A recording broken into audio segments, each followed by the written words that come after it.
So most people think of tomatoes as coming from the grocery store or their garden. There's really much more to it than that. There's a food chain that connects the food that you get with the growers. Now in the grocery store, you see lots of perfect fruit. And the reason for that is that the growers have discarded the damaged and diseased fruit, so they never make it to the market. And that's where plant breeding and biodiversity become important.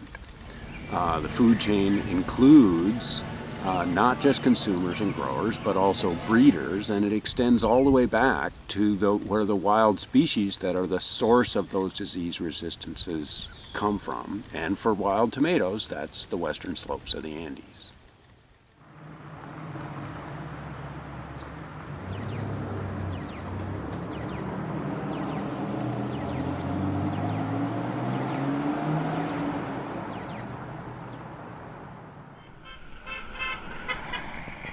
Here we are in southern Ecuador, attempting to look for a site. In front of us we have a gorgeous example of Solanum ochranthum, an outgroup to the domesticated tomato. Well, this is a really great example of environmental variation. What we have here is a stream, and we have one of the wild relatives of domesticated tomato right along the stream. This is an example of a plant being found in the environment that it's best suited for.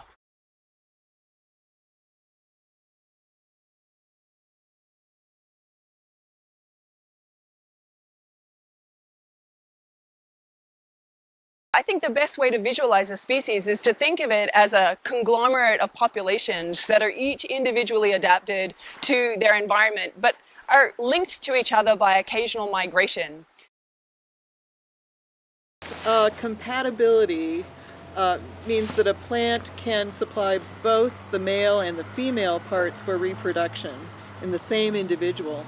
Self-incompatibility means that they have to cross with a different individual in order to make seed.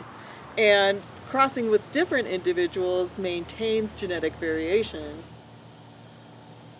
There's at least 10 times the variability in wild tomato species compared to cultivated species, where people have just bred them and bred them and bred them to have bigger and bigger and bigger fruits, more delicious fruits.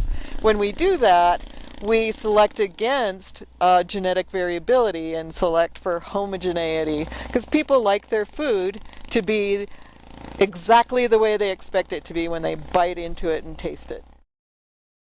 Adaptation is absolutely essential in generating biodiversity. Adaptation is the creative force of evolution. So without adaptation, we wouldn't have any diversity. Adaptation causes new traits to arise and fits organisms to their environment. So adaptation is the key force in creating biodiversity. The most interesting thing for me about actually visiting these organisms in the wild is getting a feeling for exactly what they experience when they're living out there.